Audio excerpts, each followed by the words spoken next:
안녕하세요. 인스턴트 독후감입니다. 초등 독후감 쉽게 쓰는 법 기본 구성편인데요. 오늘은 첫 시간으로 독후감은 어떻게 써야 하는지 그리고 무엇을 써야 하는지 정리해 보려고 합니다. 들어가기 전에 제가 소개하는 방법이 무조건 정답은 아니라는 거 미리 말씀드리고 싶고요. 기본적으로 독후감을 쓸 때 자유롭게 쓰고 싶은 대로 쓰는 것을 추천합니다. 다만 이 영상은 어떻게 해야 하는지 모르는 친구들에게 기본적인 방법을 알려주려는 영상이에요. 오늘은 이론적인 설명을 하고 나중에 이제 실제 책을 가지고 어떻게 쓰는지 실전편도 따로 올라갈 거니까 그것까지 보면 조금 더 이해가 쉬울 거예요. 우선 기본 구조입니다. 어떻게 쓰는지에 대한 부분인데요. 삼형식을 기본으로 하고 있습니다. 처음 부분에는 주제와 글감이라고 했는데요. 어떤 방향으로 글을 쓸지 정해지는 단계라고 보면 됩니다. 나는 이것과 관련된 글을 쓸 거다 라고 소개하는 내용이라 생각하면 쉬울 거예요.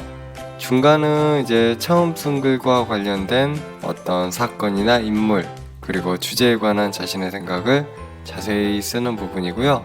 마지막 부분에서는 그 생각이나 느낌의 정리를 하고 보통 바램으로 마무리를 합니다. 그런데 이 정도 설명으로는 아직 어떻게 쓰는지 감이 잘 안 잡힐 거예요. 그래서 각 단계에서 주로 어떤 요소들이 어떻게 들어가는지 좀 더 자세히 설명해 줄게요. 자, 일단 처음 부분이에요. 처음에 여러분들이 가장 많이 쓰는 게 아마 줄거리 요약일 거예요. 개인적으로 줄거리 요약은 원고지 한 장 분량, 즉 띄어쓰기 포함해서 200자 내외로 하는 것을 추천합니다.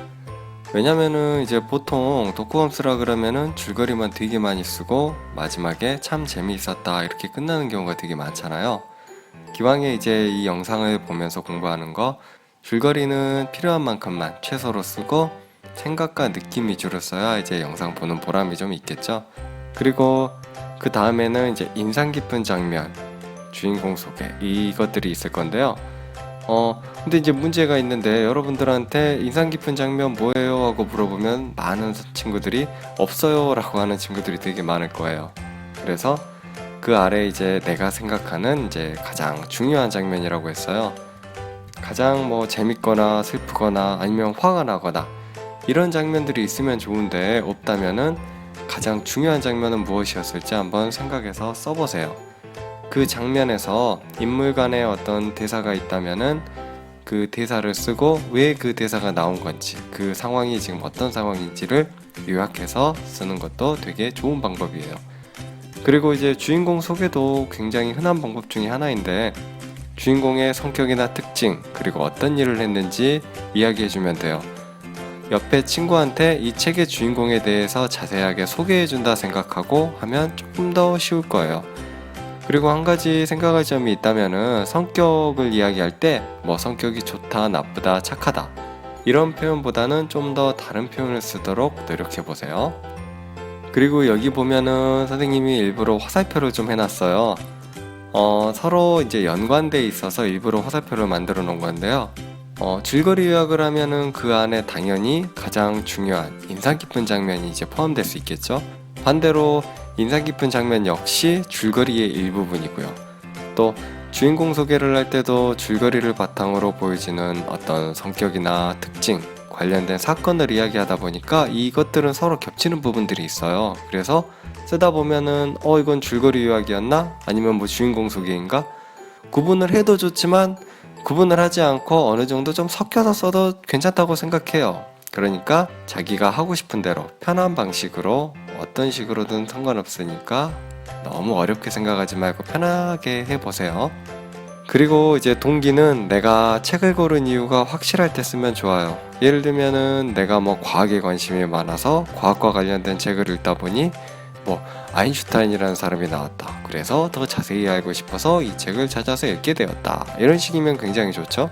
그런데 이제 문제는 보통 여러분들이 이제 책을 읽을 때 선생님이나 부모님의 권유로 책을 읽는 경우가 많아요. 그럴 때는 사실 동기 쓰기가 쉽지가 않죠.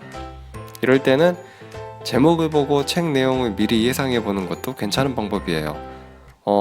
책 제목을 보고 뭐 이런 내용이었나 라는 생각이 호기심이 들어서 읽어봤다. 그래서 이제 읽어봤는데 책을 읽었더니 내 생각처럼 뭐 이런 내용이었다 혹은 뭐 다른 내용이었다 이런 식으로 할 수도 있고요. 마지막은 이제 주제 뽑기 단계입니다. 이거는 이제 사실 뭐라고 해야 될지 몰라서 그냥 제가 지은 제목이에요. 뭐냐면은 책이 주는 교훈이나 어떤 의미가 있는데 사람마다 조금씩 다르게 해석하고 받아들일 수도 있어요. 그걸 찾아서 거기에 대한 어떤 정의나 관련된 경험 혹은 내 생각을 써보는 거예요. 가령 개미와 배짱이를 읽었다면은 개미의 부지런함 혹은 냉정함에 대해 쓸 수도 있고요. 반대로 배짱이의 꿈이나 뭐 게으름 그런 것들에 중심을 맞춰서 써볼 수도 있겠죠. 그 과정에서 신문 기사를 인용해도 되고 내 경험이나 생각을 가지고 써봐도 좋아요. 비슷한 글이 있다면은 논술문이 있는데 문제는 이제 이거는 독후감이니까 논술문처럼 너무 딱딱하고 엄격한 글보다는 어느 정도 이제 형식은 좀 빌려올 수 있겠지만은 좀 더 부드럽고 자유로운 그런 느낌으로 쓰면 될 것 같아요.